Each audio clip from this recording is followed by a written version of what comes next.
Hey everybody, it's your girl Keisha J. Kelly here with another episode of Black College Experience. But today is the debut of none other than, let me see if I can give y'all some kind of music, some kind of noise. I decided I want to test this out on him. I try to get a Braves background. I don't see if I can figure that out. I probably ain't gonna be able to find that either. I did it all at one time. Let me see if I can get some music though. I might can get some music up here. Let me see if I can find my music at the least.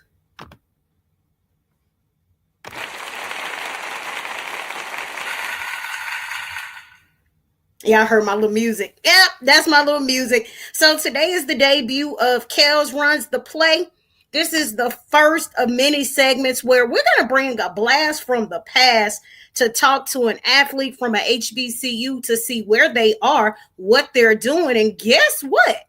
Yeah, I had to dig in the crates, and I like to call this man one of the terrors of the SWAC. Y'all, he was a SWAC nightmare.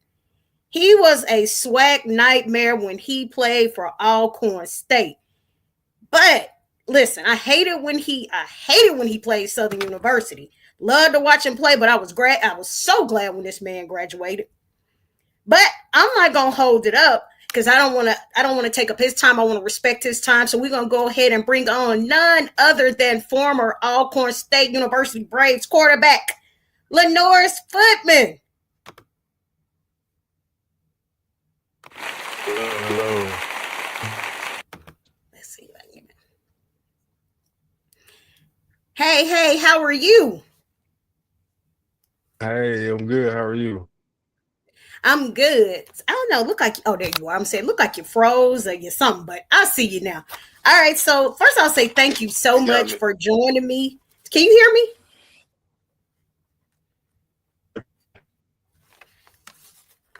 Can you hear me? Yes, I can hear you. Oh, okay. I'm gonna say it's kind of delayed there. Okay. So first, You I'll got say, me? yeah, I do, but I think it's kind of delayed. Okay. All right. So if you can't hear me at any point, just let me know. Okay. Gotcha. All right, so we're gonna start off here. First and foremost, thank you for joining me today. Just to just see what you've been up to. Be the first guest on Kills Runs the Play. Like I said, we had to dig in the crates. I just shot my shot. I ain't know if it was going you was gonna be available. I didn't even know if I was gonna be able to find you. But when you responded, I was like, oh, he's still around. He's still breathing. So first, I'll say, how Yep. are you today? How you doing? I'm great. Blessed by the best. Taking it one day at a time, doing what I can. How are you doing? I'm doing well. The weather held out, so it's a good day because the weather did hold out and it did its thing. So I'm gonna just hop straight into it. Football was a part of your life. Take us back to that part. How did you get to football? Because you could have chose any sport, but football was your sport at Alcorn. Um, so growing up, I had three older brothers. They all played football, so it was kind of follow the suit, join what they did. Always looked up to them, so it was either play football or nothing. Now, is there any other sport that you play, or is it just strictly football? So I played basketball, baseball, did a little bit of track, but football was the main sport for sure. Okay, so you just playing all the sports. Was this all in high school? Yeah, Oh, it okay. was. Okay, so you just play all the sports. Okay, so we Yep. see how that became a part of your life. So then let's get to this. What led you to choose Alcorn for your HBCU playing experience? Um, it was kind of easy choice. Coach Simmons, who recruited me, he was from Quincy, so he was kind of a nearby guy. He knew the area, came down, checked us out, and he took me up to a visit. Just felt right at home. So after that, met the guys, and the rest was history. Now, did any other school recruit you? Anybody else recruit you? I did. I had Murray State, FIU, couple the other D2 small schools, but those offers really didn't hold out. So Alcorn was the only offer that kind of maintained and stayed the course. And so then you get to Alcorn. A lot of people sleep on HBCU talent. They sleep on HBCU football, but your Hmm. experience was completely different. And you talked about how Alcorn held out. Can you talk about the importance of HBCUs and in athletics in HBCUs? I think it's big. Especially for me growing up Monticello. I knew about FAMU, which is a big HBCU. So I was immersed in that culture early on before I even knew about Alcorn. So I had family that went to FAMU. Always grew up going to FAMU homecoming. So once I got there, saw the campus, saw the community, I felt right at home. So um, that HBU lifestyle is a different. It's more of a family-based campus. You get there, everybody embrace you, so it's just a great feeling. Okay, so then I'm gonna ask you why you didn't go to FAMU then. So crazy enough, FAMU did not recruit me, and I was in their own backyard. Yeah, it happens like that sometimes. You know, it happens like that It sometimes. do, it do. Now, so while you were there, so we talked about we know that it was in your own backyard. We know that Coach Simmons, you said, recruited you for Alcorn. Do you think that you got a lot of exposure playing at Alcorn? Exposure as in terms of the next level. Yes. It's kind of hard to say. I think, like you said earlier, the HBCU football athletics don't really get a lot of shine. Um, but I'm a firm believer if you're if you're good enough, they'll find you. So we had guys like, the Lance, John Gibbs, the quarterback before me, Arnold Walker, the running back. So we had plenty of guys who got the opportunity to, progress to the next level. Fortunately, I didn't get that chance, but everything worked out. God has a plan for us all. So I think it can be a lot better. I think the more, the game changes, I think the more the coaches and the trend that's going on now with everybody shining a light on HBCUs, I can definitely see it increasing in the future. Absolutely. Now, during your time, I'm not trying to make it like you old, but during your time, we know it was me, MEAC SWAC Challenge Celebration Hmm. Bowl. Since then, Yep. we have the exception. We have, the HBCU Legacy Bowl. There are so many other things. There's also SWAC TV, HBCU Go TV. What do you think that does for exposure for those athletes, male and female, for HBCUs? It's big time. You get to reach a crowd that's not in the stadium. You get to reach people who have not even heard about those teams. So I think it's great. Even for me, when I was playing in the Celebration Bowl and the SWAC MEAC, I was able to, communicate back with my hometown and the people in my community and say, hey, you guys might not be able to, drive down to Mississippi or drive down to Orlando to watch the game, but we have this platform. You can see us on TV. And then a lot of people, once they saw that, it just created a trend and they just continue to tune in. So you got your exposure, and now it's even bigger for these athletes. Now it's a everyday. Like, I can literally turn on the TV, of course, and we can just watch SWAC basketball, which is what I do because I'm in Atlanta. So it's like, when I'm not at a game, I could just turn on the TV and watch SWAC basketball, which is huge. All these games, football, basketball, all of the sports from the SWAC are being advertised. On SWAC TV, HBCU Go TV, and so on. Now, let's look at something different. The transfer portal. We know the Hmm. transfer portal and NIL are two hot topics, two major things right now. What do you think first of the state of the transfer portal? Is it a good thing, bad thing, or are you indifferent on it? And then we'll talk about NIL. Um, I think it's a good thing. I also think that the players have to be a little bit more informative about how it works. And you gotta also, at the end of the day, you gotta be a competitor for one. So you have to understand the situation you're in. You can transfer, but either if you transfer or stay where you at, you gotta compete. That's not gonna change nowhere you wherever you go. Um, the bad downside of it is a lot of guys get in the transfer portal, and last time I read about it, I think they had over 10,000 players in it. So a lot of them get lost in the sauce and they end up on nowhere. They don't end up on a team. So I think it has its pros and cons, but ultimately, I think the guys who commit and are not afraid of that competition, no matter what school they're at, they weed themselves out no matter what. Okay. So we talked about transfer portal. Now, what about NIL?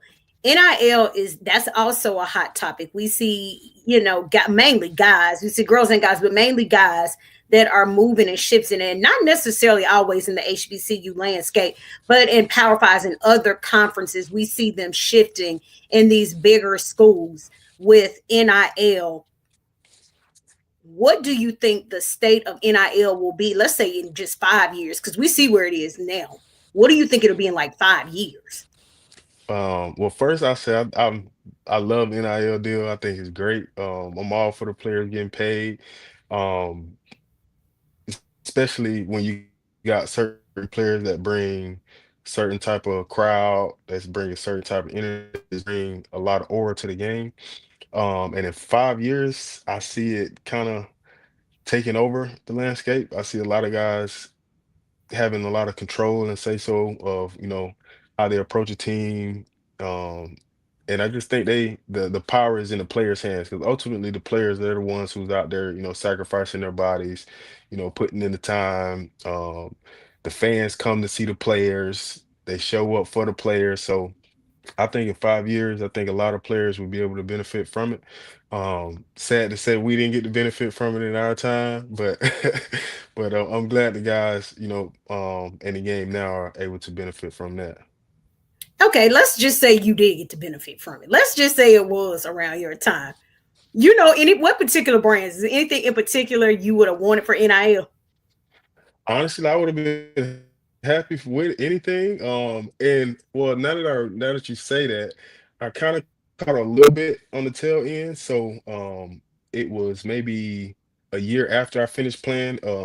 A brand called Catapult Sports reached out, and they had four pictures from the Celebration Bowl game, and they paid me quite a bit of money for those four pictures. So I was like, "Oh, man, that's pretty cool." And that's when I decided, like, the landscape is changing.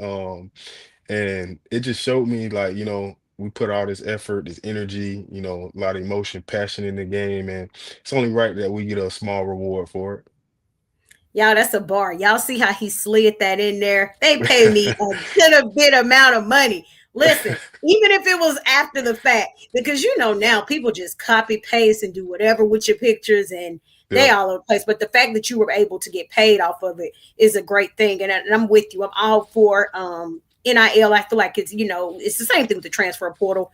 Is can be a good thing or bad thing. For me, I always say I hate to see some of these athletes get in the transfer portal. I call it die in the portal, because it's like you get stuck and you never get out. And I hate that yep, when a lot of them are doing well where they are, but they feel like they can go somewhere and compete at another level, and that's fine too. But it's just like you said, you're going to be competitive no matter where you are, no matter where you go.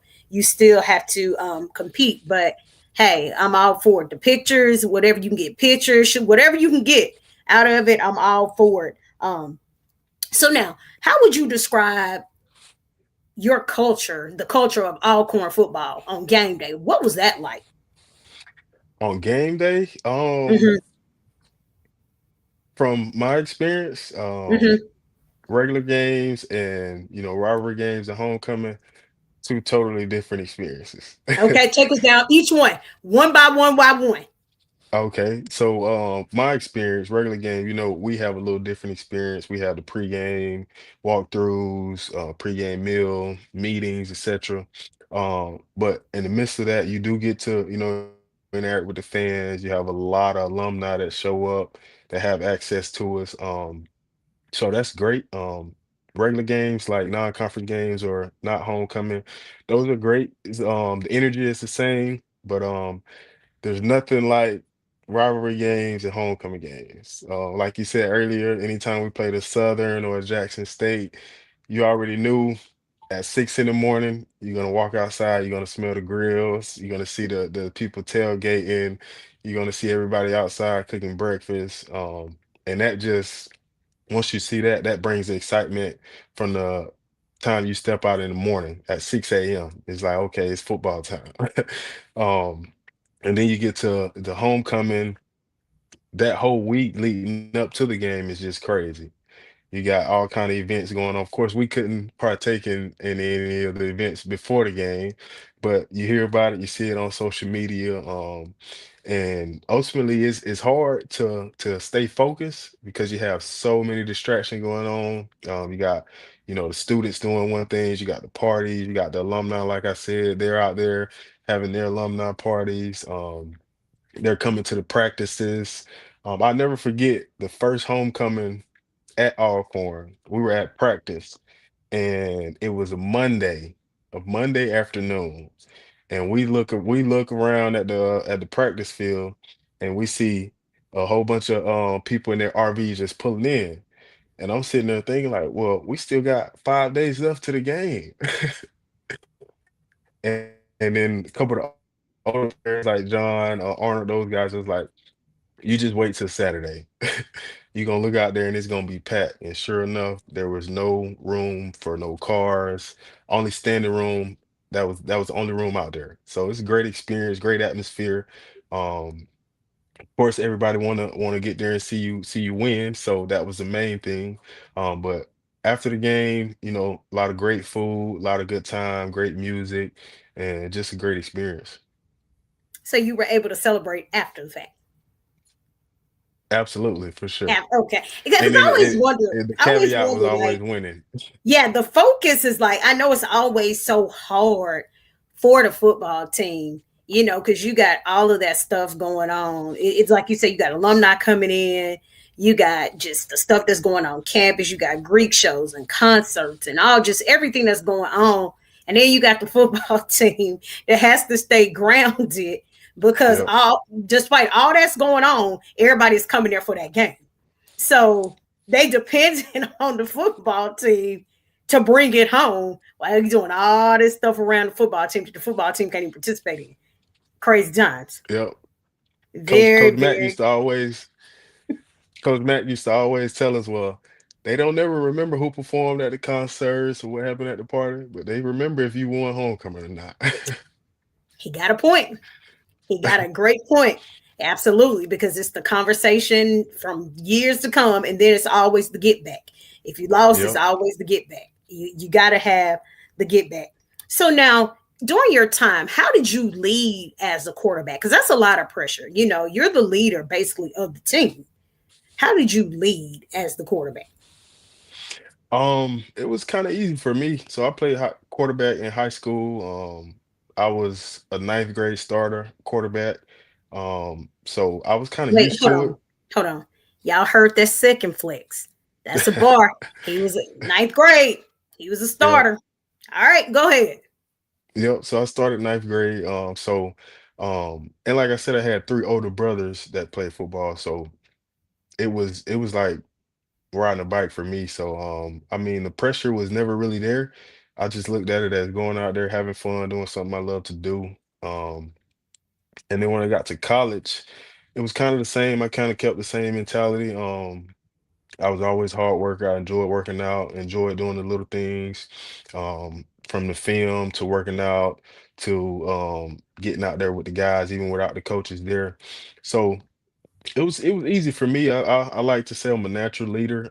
I do the small things. I enjoy doing the small things. So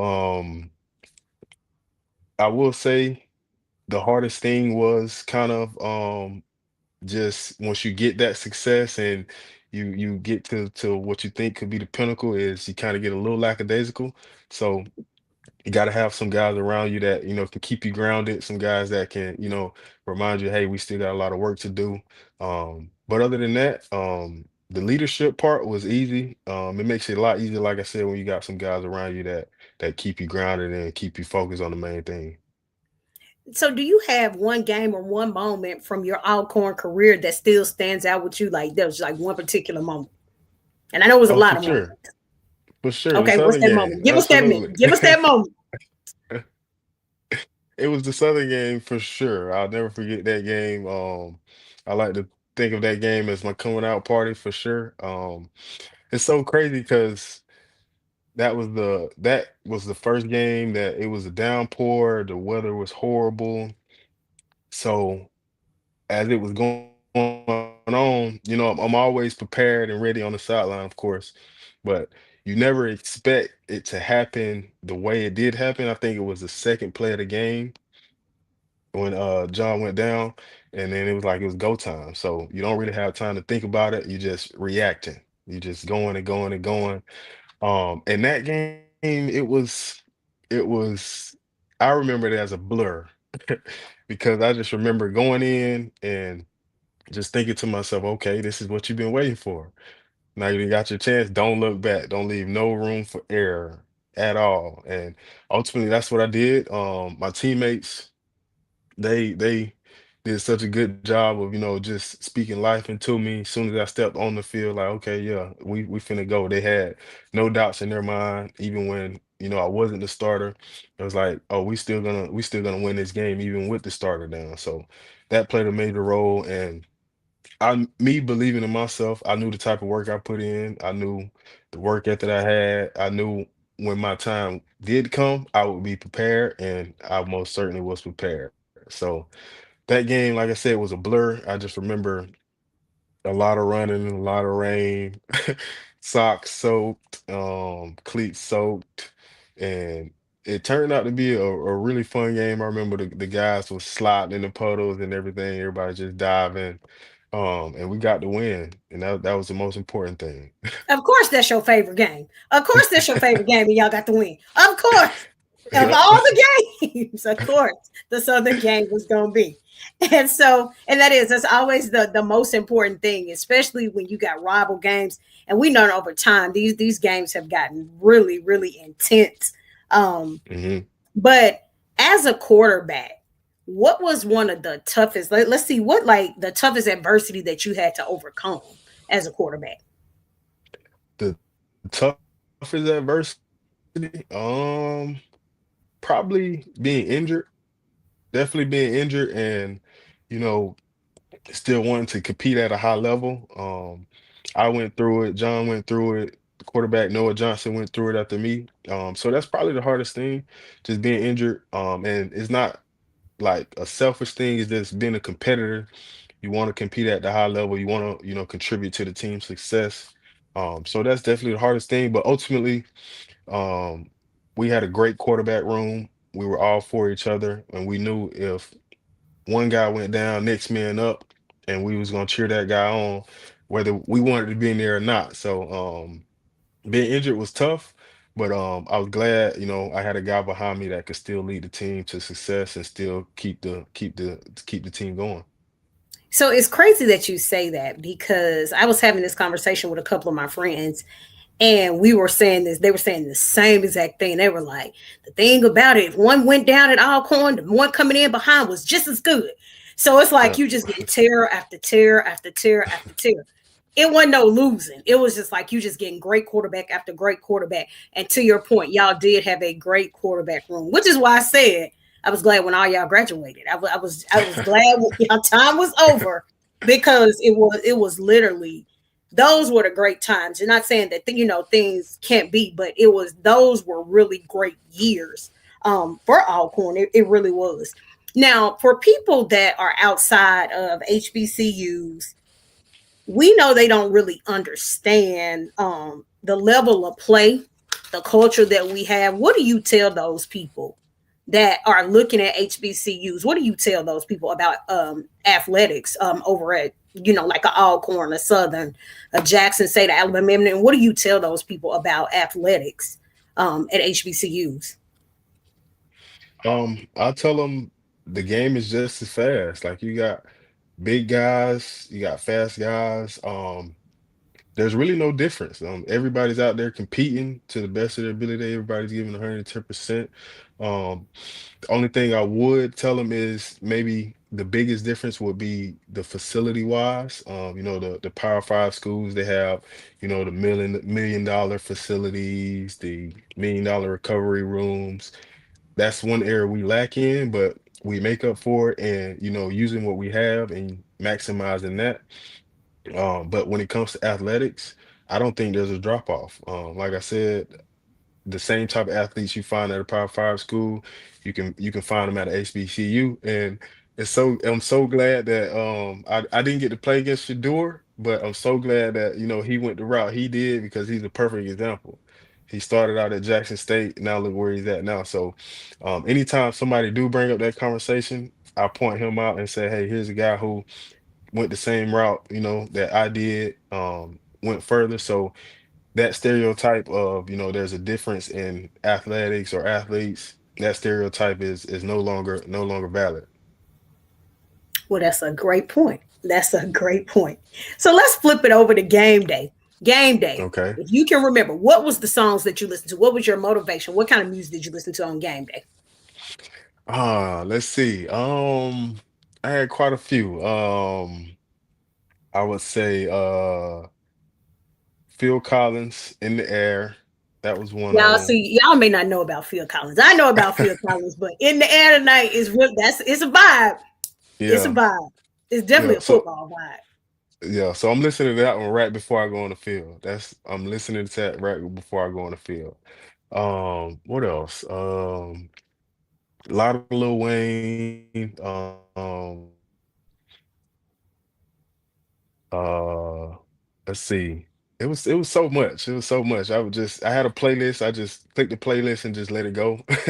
Just sit there, and then sometimes we would have those games like rivalry games where we would just cut off the music and we would sit in silence. And we would just like really lock in, focus on the objective, and put the phones away.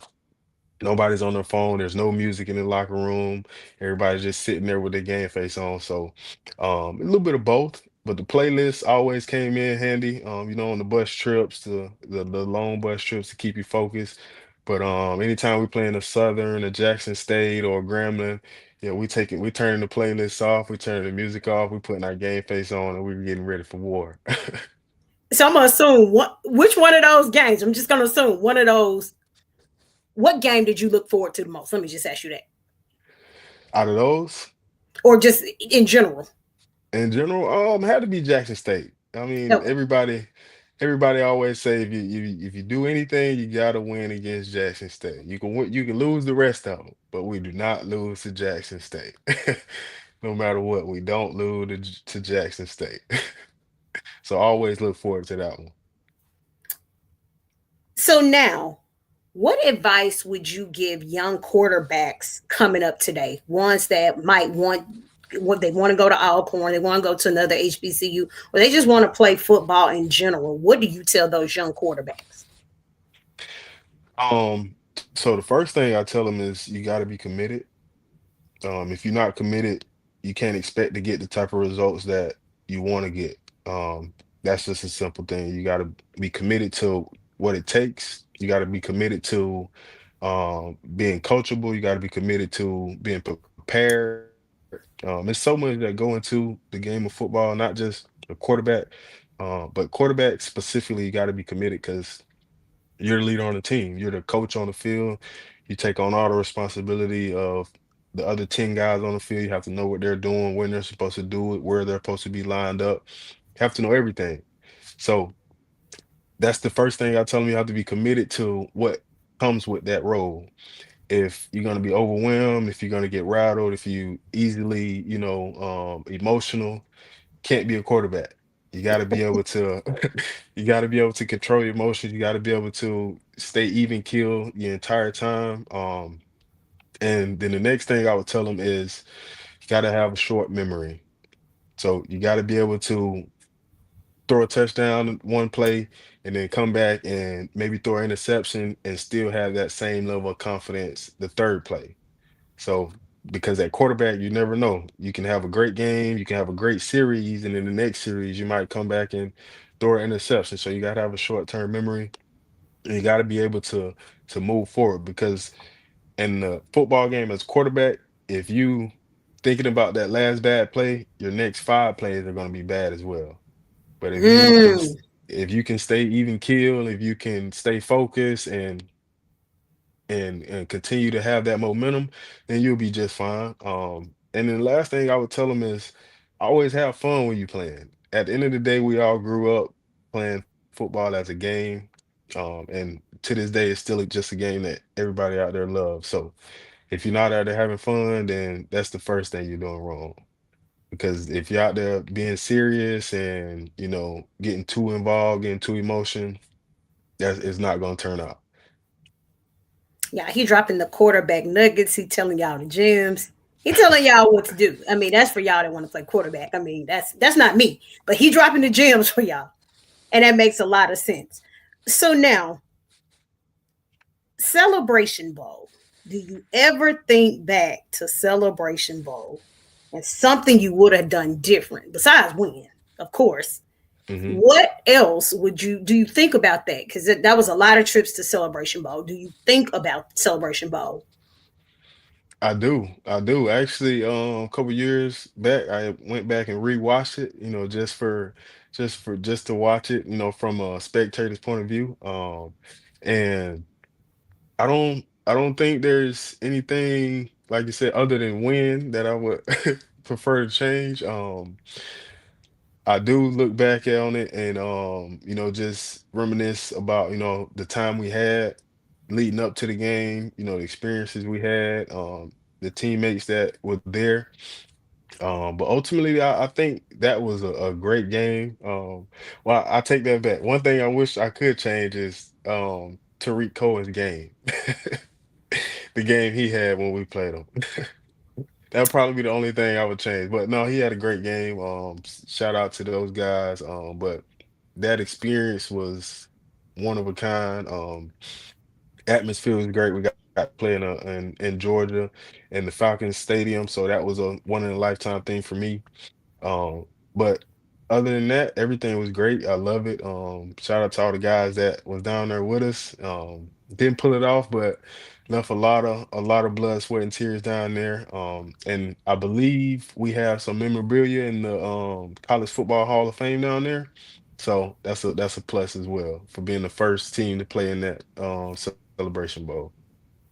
And so here's another thing. Not only were they the first team, but they were also the last because they Yep. imploded the Georgia Dome. So to Yep. be able to say that and I was there, I was covering to say you were able to do that.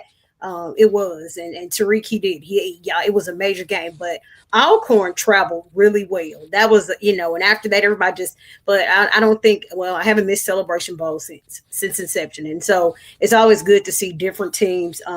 Go in there. But I always wonder, how people be like in the NFL and they be looking back to games they lost like 40 years ago and they be like, Yeah. sometimes I just go back and watch. But yeah, I always wonder about things like that. So now let's fast forward. Life after football. How did football prepare you for life after the game? Um, I say it prepared me. It prepared me to be able to, deal with the ups and downs of life. Like I said earlier, as a quarterback, you can have a great drive one series and then a bad drive the next series, and that's just like life. You have good days, you have bad days. But the main thing is you got to be able to keep going on those bad days, and you got to be able to keep going when it's good. But of course, it's easy to keep going when it's good. That's the easy part. But yeah, no, it prepares you for life. It makes you tough when things aren't going your way. Um, you tap into that thing inside of you that makes you keep going even when it's tough. On those days where you don't feel like going, I just think about those practices where I didn't feel like practicing, those workouts where we're out there in that Mississippi heat and coaches making us run 110s. You think about that. If I can make it through that, then I can make it through one bad day of, not being able to want to do something. Wait, you from Florida, right? I am. Well, it's not hot It is, but I don't know. It was something different about that Alcorn heat. It was there. something Okay, it's a different. different type of Mississippi It's heat. Oh, it's a okay. different type for sure. Okay. So now, what are you focused on now, both professionally and personally? What are you doing now? So now I'm teaching and coaching football now. So the game of football is always gonna be a part of my life. I don't think that'll ever change while I'm here. Um, I'm coaching in Panama City, the Bay High Tornadoes. We just had our banquet last night, so got to see a lot of the guys. Had a great season this year, finished 9-2. Lost in Nice. the first round of the playoffs. The quarterback I coached had the best season of of his high school career. He was a senior this year. Um, Ended up being the all-time school leading passer. So shouts out to him. So been doing that. And personally just trying to become a better person. I got two little boys, Andrew and Ashton, my sons, 6 and 4. So that's the light of my life right there. So take them to practice with me, take them to the football games, basketball games. So just focus on that, growing as a person, a dad, and as a coach. And then one day, hopefully, end up on the college level coaching as well. And the kids gonna be coming right behind. They're gonna be playing football too. I don't think they stand a chance if uncles and everybody else That's can play right. football. They're gonna have to play too. I just Yep. noticed that your sweatshirt was that Alcorn 4P. I was Oh, yep. thinking that you Yep. say that was for the football for the high school, but then I see 4P and then I see the A. I was like, oh, that's Alcorn. Okay, Yep. makes sense. Makes sense.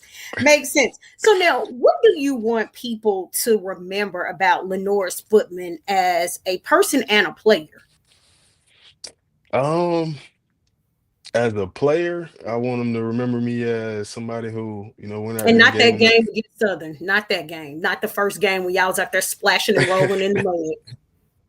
well, I think they're gonna remember that no matter what, even if I don't want them to. But besides that, I just want them to remember me as somebody who just enjoyed playing football. Came from a small town where not a lot of people go to college, not a lot of people get full scholarships to go play football. So I really pride myself on that. So I want them to remember me as somebody who defied the odds, who created a pathway for the people who look like me, come from the place I come from, and defied the odds that a lot of people don't defy. They don't get to, go to college and earn a degree through a sport that they love to do.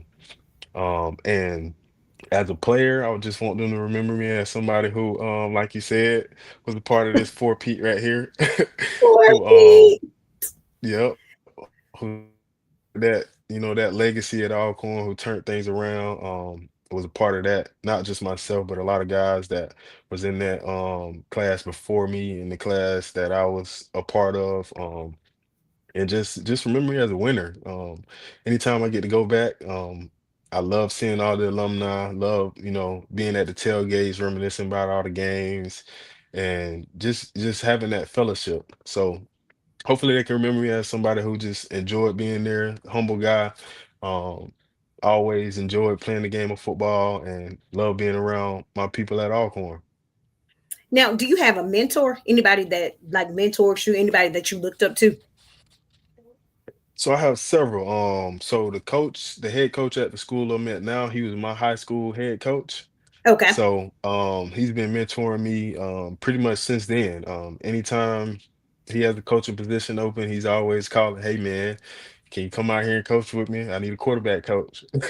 So I've been, following in his footsteps. And anytime I can get in touch with Coach Simmons, I pick his brain, try to speak with him. And then my older brother, Montre Johnson, he's probably my first mentor. So he's the person that took me to all the camps, had me out there running hills when it was just me and him. Drove me up to Indiana by himself, just, really pouring into me,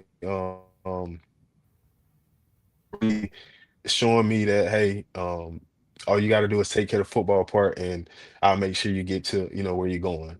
So that's just a few of the people who I look up to, who mentored me on my journey. A lot of people, of course I can't name them all, but those three played a big role. Okay. So before we wrap it up, we're gonna end it on the hot seat. You just got to give me your answer. The first answer that comes to mind. You can't think about it. You just got to give me the first answer that Okay. come to mind. You ready? So you start All rubbing right, your hands. You let's gotta let do me it. know. This is not. It's just like you start rubbing your hands, ready for it. All right, Yep. ready. All right. Ready. During your time at Alcorn, who was your favorite teammate? Favorite teammate? I would say Jaron Harness. Okay. Who was the toughest opponent that you faced? Toughest opponent? Um, Celebration Bowl, North Carolina A&T. Okay. Who has the best road environment when you're playing in the SWAC? Best road environment? Hmm. Grambling for sure. Okay. One word to describe Alcorn. One word to describe Alcorn. Um, Country.